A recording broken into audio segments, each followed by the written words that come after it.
Hey guys, welcome to Motor Rides. My name is Amit and this is the new facelifted XL6. Now when this car was launched, I gave you a very detailed review of this machine, and now in the facelifted avatar it features some really nice new additions. So let's talk about all of those things one by one, and let's start with the changes that have been made to the exterior. And when it comes to the cosmetic changes on the outside, Maruti has been very subtle. They have not made many changes. So the quad LED design is the same, the headlamp area is more or less the same. However, the grille has been transformed and now the central part is much meatier, has more chrome and is surrounded by chrome too. And this grille part also is a little bit different from before. Now it has a meatier honeycomb grille kind of a design, but overall if you look at it from the front, it's more or less the same. Looks a little bit more bold. There are LED fog lamps there, you have this skid plate, these horizontal slats at the lower bumper, and the face now looks slightly more bold. Do notice this camera though, which is a part of the new 360-degree camera system which has been introduced on the car. Headlamps on the higher variants are automatic, although the wipers are not. Coming to the side, you'd see that this chrome element has been introduced here. It was not there before, and the big change that has been introduced is the fact that now it gets 16-inch wheels, which was much required. We pointed out earlier also that those wheels, the 15 inches, did not look very well and did not fill very well. Also, the other big change is that the design of the alloy wheel has been changed, and by God, does it make the car look so much better. Not only does it fill the wheel well much better, but this contrasting color makes itself visible. The earlier black wheels, you could easily have missed them. They did not make their presence felt at all. So these wheels by themselves have made this car look so much better, and I'm so happy about it. Now this car looks a lot better than before, so a great value add there. You have the roof rails here.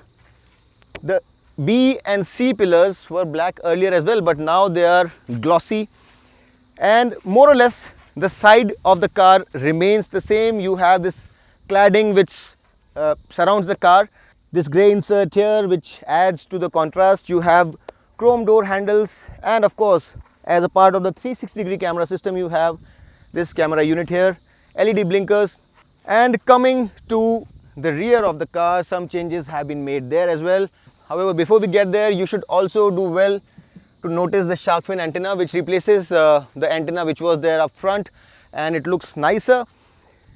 A big change that has been made is that the tail lamp cluster is a little bit different. You have these smoked out elements which add a touch of sportiness and class to the rear, and this guide light is also a little different. This area was red earlier, now this is white, and the blinker and the reverse light are bulbs. Rest of the setup is LED, and this smoked out element extends into the side of the car, also making the side of the car look a little bit better.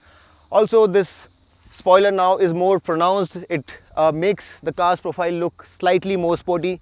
This chrome slat is wider. Earlier it was here, so the length has increased, making the car look slightly wider.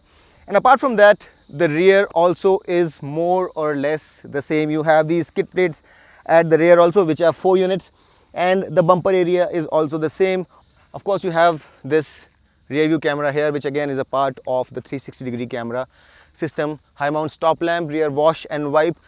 And overall, in my personal opinion, with the changes that Maruti have made, this car definitely looks better than before. The wheels have done wonders to the look of this car, but I'm pretty sure that with the advent of the Carens, you want to know how it stands as compared to the Carens in terms of dimensions. So the Carens is wider, it's longer, its wheelbase is also longer, but the XL6 is taller.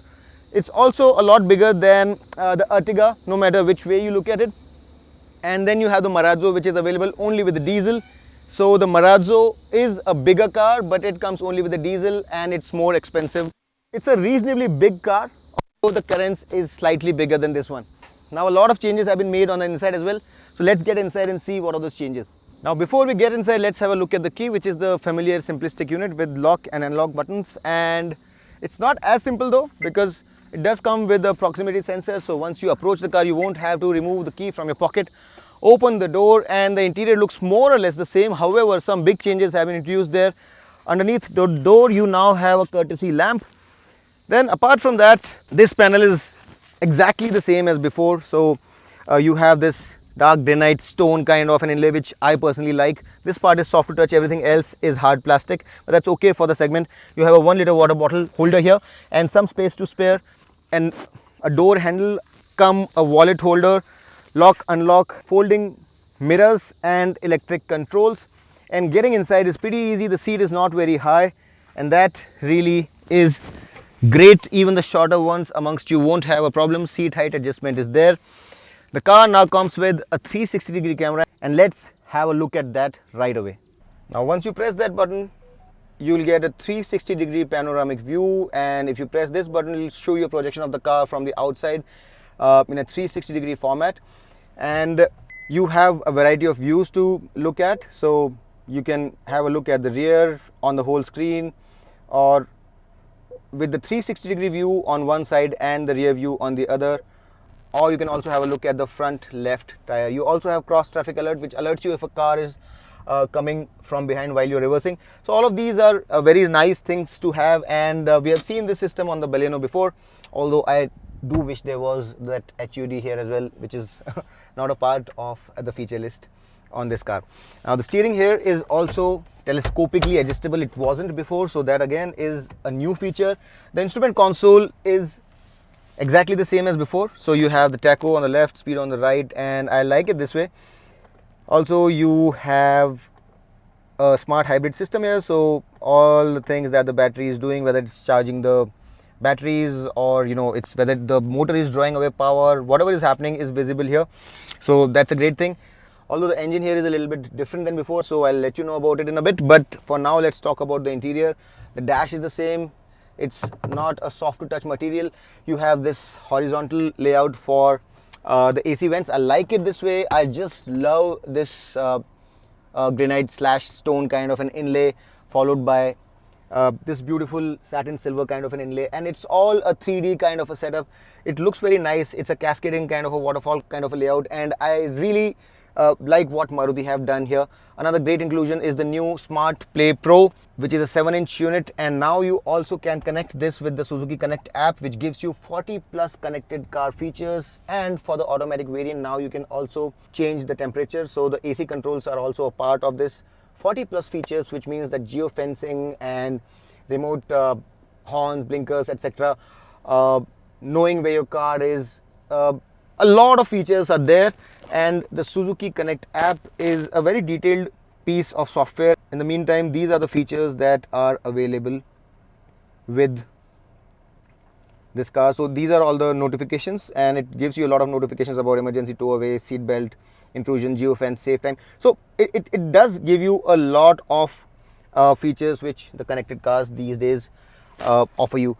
The glove box is not cool, although it's reasonably spacious, as you can see, but we need to talk about a new feature which has been introduced, and it's much needed in India, and that's seat ventilation. So both the front passenger as well as driver get ventilated seats, and I just love this space. It's so nicely done, and it seems like it's perfect for a smartphone, and it in fact is, but wireless charging is still missing. I don't know why. It's not all that difficult a feature to incorporate in a car, and I wanted it in the last version itself, and it's still not there. It's quite a bummer. I really think that wireless charging should have been introduced here. These two cup holders are cooled, so the AC air is channeled into these cup holders, and you can control the flow from here.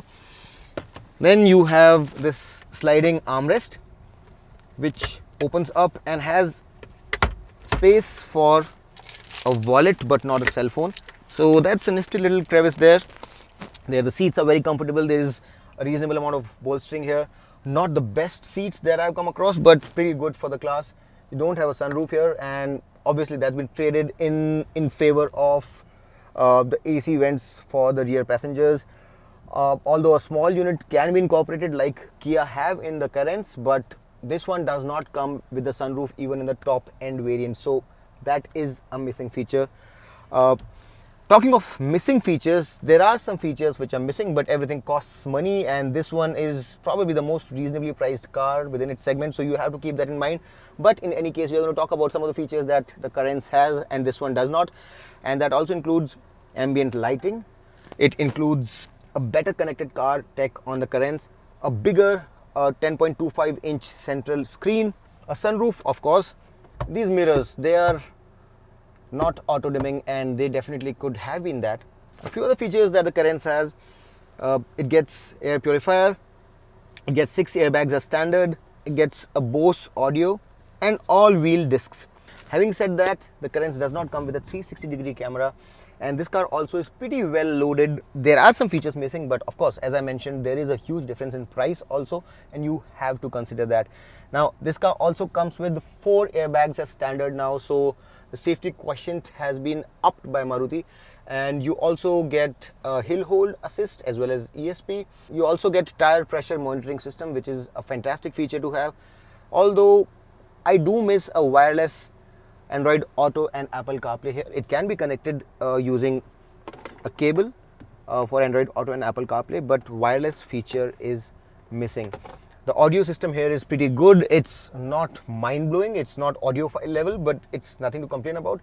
It's okay. I mean, if you like music, you will not have to change the audio system here. But if you are an audiophile, then probably you'll need to upgrade. It also comes with start-stop technology, which will save you fuel. And in terms of fuel savings, this car is better than everything else in the segment. And that's one of the most important aspects which you should be considering while buying a car, because the fuel prices are spiraling through the stratosphere. So that's a very, very big advantage about this car. But I'm going to talk about that in a bit. The steering wheel here is D-cut. You also get a new feature. You can just say, "Hi Suzuki." Hi, what can I do for you? And then you can choose from one of these commands that you have. Although not something that I'm a big fan of on any of the cars, not just this, but still a new feature. And you can invoke this feature using this button also. Now you get cruise control, steering mounted controls, auto headlamps, although you don't have auto wipers. And apart from that, the cabin generally feels nice. It's not like a very luxurious cabin, but whatever is here has been done very, very neatly. I like the black/grey/silver treatment that has been given to the dash, and it does feel like a nice place to be. Now, as I mentioned, it's available only in like the Zeta and the Alpha variants. There is an Alpha Plus also, but the base Sigma and Delta variants are not here. So the Zeta itself is loaded in terms of features, and I personally believe that it's a great value for money variant to go for. And for those of you who think that the Carens is launched at a very good price, let me just tell you that yes, in terms of safety, the Carens has a lot of features, 6 airbags and all 4 discs and ESP and whatnot. But in terms of the other features, some of the good features are available only on the higher variants, the top variants, and the price differential is pretty huge. So keep that in mind. The Zeta variant here is loaded, and only a few things are missing. Like, you know, if you really want to compare the Zeta with the higher variants, the things that are missing include the 360-degree camera. On the Zeta, you don't have the IR cut and UV cut side windows and IR cut front windscreen. You won't get voice assistance, you won't get automatic headlamps, ventilated seats, dual tone color or tire pressure monitoring system, but you will get a ton of goodies. And I think all the features that you generally use are there. So going with the Zeta is a good choice unless you have the extra money to spare. The Zeta is a very good variant to go for. Now let's also have a look at these sun visors, and you have vanity mirrors for both the passengers, including illumination, sun visor holder here and 2 lights. And now I think it's time for us to go to the second row and see what has changed there. Now the rear door opens wide, and the materials are hard plastic most of the places, but this is soft to touch. 1 liter water bottle space and some space to spare, and of course some space for your wallet as well. Chrome door pulls, and the seat height here is slightly higher than what you have up front. So the really short ones amongst you might have a bit of an issue, but this really is very close to ideal. Ample knee and leg room space under the front seats for your legs as well. Good headroom, so 6 feet to 6 feet 3. Tall people also won't have any problem. You have these AC vents mounted on the roof, and you have the control for flow here. A 12-volt power socket. I would have liked to have USB sockets here, but that's okay. And you also have some space for a wallet. You have armrests, and this space generally has not changed. This is more or less how it was before. So nothing much to comment about here. Although the one thing that I wanted to let you know, as I did before, is that you can reach out to the third row by walking the aisle as well, so that's something that you would want to know. And you also have these ISOFIX child seat mounts, which is a great feature. You of course have these adjustable headrests. And now let's get to the all important aspect of getting into the third row, and for that you simply have to pull this lever and slide the seat forward like so. This doesn't tumble down electrically like it does in the Carens, and in that regard I would still think that the Carens has the most convenient set of second row where you can just touch and let the seat tumble, but this also opens up reasonably well for you to get inside without much problem. So getting inside is not all that big of an issue. And as I have mentioned before as well, the XL6 third row seats are pretty good. Now as you can see that this seat is all the way back, it's been pulled all the way back, and my knees are not like really digging into the backrest, so you have a decent amount of space here, and I'm 5 feet 10 and I think I can sit here for short to medium journeys. So these seats are actually usable. They recline also, so that's a good thing. Now if you can ask the front passenger to move forward a little bit, then you have a decent amount of space. And for children, sitting here even for long journeys is not going to be a problem at all. Headroom is decent, so if you are 5 feet 10 or 11 you will not have a problem. Big windows, so you won't feel claustrophobic. Good armrests with a cup holder, a 12-volt power socket as well, so things have been taken care of. All of this is decent, and while the Carens does have more space in the third row, no doubt about it, even more headroom, but for the price and for its size, it's been packaged fantastically well. The XL6 and the Ertiga both are fantastic, well packaged cars, and the third row seats are perfectly usable. It's not like you cannot use them. Not for long journeys if you are well built, but for medium journeys for sure, with some support and cooperation from the people who are in the second row. So no complaints for the price and for the size. As I mentioned in my earlier video as well, these are perfectly usable seats. Not the most spacious, but reasonably spacious and usable. Now when you talk about space, the space at the rear in the boot is also important, and we need to know how much luggage can you put there. So with all 3 rows up, you have 209 liters of boot space here, which is pretty good. You can put a couple of medium suitcases stacked over each other like vertically, or a medium sized suitcase with a couple of haversacks, and you also have some space to spare underneath these floorboards. And this panel here comes out like so. Once you take the third row down, this 209 liters of space expands to 550 liters, and if you bring down the space further by dipping the second row as well, you'll have 690 liters of good boot space. Ertiga has more, but this is also pretty spacious, and if you're traveling with the whole family, if you have 6 on board, you'll probably not be able to carry the entire luggage here, but this space is reasonable for a small picnic. So that's that, guys. The space inside is commendable for its size. And now let's get behind the wheel and taste the new engine, which has slightly less power, slightly less torque, but more fuel efficiency. So let's see how it works out. Now the biggest change that this car has undergone is the new 1.5 liter naturally aspirated engine, which now gets a DualJet tech, where you have 2 fuel injectors per cylinder, so that the fuel injection can be manipulated a lot better, and that really affects how well the car runs and how good the fuel efficiency is, and it definitely reflects in the fuel efficiency of the car as well. The previous car had an efficiency of about 19 kmpl or thereabouts. This car in the manual version returns 20.97 kmpl, which is almost 21 kmpl, and in the automatic 20.27. That's a significant improvement, and that translates in the real world as well. I tested this car, and there won't be any problem if you're driving it at 80 to 100 kilometers per hour, and if it's not fully loaded, to get fuel efficiency which is about 20 kmpl on the highway, which is fantastic for such a big car.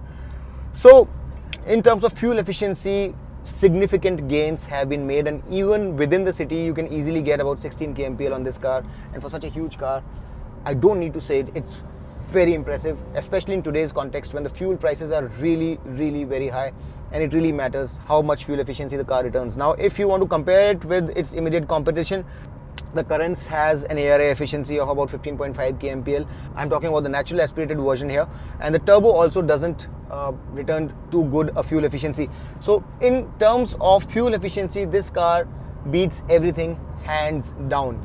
So that really is the big takeaway here. You have much enhanced fuel efficiency on this new car. Now, apart from that, most of the things are the same, and this 5-speed manual that I'm driving right now remains unchanged, and it's a slick shifting unit, short throws, light clutch, very fluid, very smooth, just like a very little negligible amount of notchiness. And I'm mentioning that only because there are some other cars which offer slightly better transmission, but there's absolutely nothing to complain about here. So in terms of the ease of use, the smoothness or the fluidness of the transmission, no complaints. And as I checked with my previous review, the gear speeds are the same. First gear 44, second gear 88, third gear 120. Now, while the gearing has not been changed for the first 3 gears, for the 4th and 5th gears, the gearing has been made a little taller as told to us by the technical team. So the gearing for the higher gears is slightly taller. And in terms of tractability, in the 5th gear, you'd be comfortable after 45 kilometers per hour, and 5th gear is rather tall. For overtaking acceleration, you would probably want it to be in the 4th. So when you get it into 4th or 3rd, the acceleration at lower revs is stronger, and you'd be comfortable even at 25-30 kilometers per hour in higher gears. So very tractable engine and very usable too. About cruising speeds, the car does 80 kilometers per hour at 2100 rpm and 100 kilometers per hour at 2600 rpm in 5th gear. The suspension is very well set up. It's very comfortable. It's not a car that's meant to be driven hard.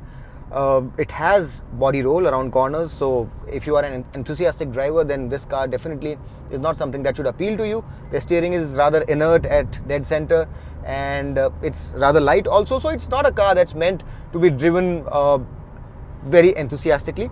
However, the suspension does its duty well while taking care of undulations or while going over bad surfaces. So that's not a problem at all. So if it's the comfort that you're looking for, then this car does its job rather well, but it's not meant for the enthusiast.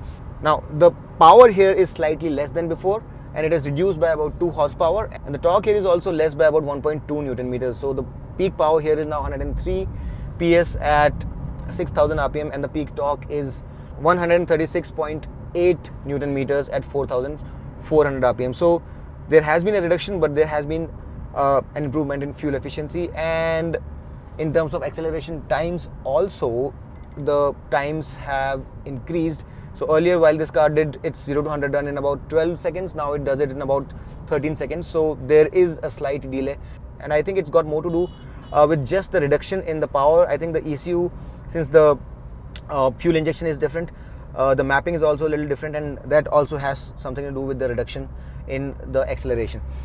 Overall, for all practical purposes, for the kind of environment that this car is built for, it does its job perfectly. It's not a car which is the best handling, but apart from that, it does its job well. There is a bit of wallowiness. It will hold its line reasonably well if you're driving it at 120, 130 kilometers per hour. But again, I want to stress here that this is a people mover and not an enthusiast's car. In terms of insulation, it does its job very well, although this is not the most insulated car that you'll find. Marazzo still is the most insulated. Carens also is slightly better, but they're both more or less comparable. It's a very well insulated car. There is no problem about that. All in all, not much has changed apart from the fuel efficiency, and it's a very well done people mover which will return you the best fuel efficiency in its class and will keep you in comfort and will keep you happy if you don't want to be going too fast around corners in it. So a well-rounded package for India and a very recommendable one too. Now, the other big change that the XL6 has received is the new 6-speed automatic transmission, which replaces the earlier and rather old 4-speed automatic. And as you can see, we are driving the automatic with 6 speeds now. And here, if you would have seen the XL6 of yore, the old one, it had an L and 2, which meant low and permanently engaging the second gear. But here you have M, which is the manual mode. And if you put it in manual mode, the revs hold on, as in the car holds onto the revs, and if you're in a specific gear, and for example in this car at 6250 rpm the gears won't upshift and the car will hold on to its revs, but if you're in D, it'll upshift at 6250 rpm. So that's the difference. And you also have paddle shifters here, which is a great thing, so you can shift manually.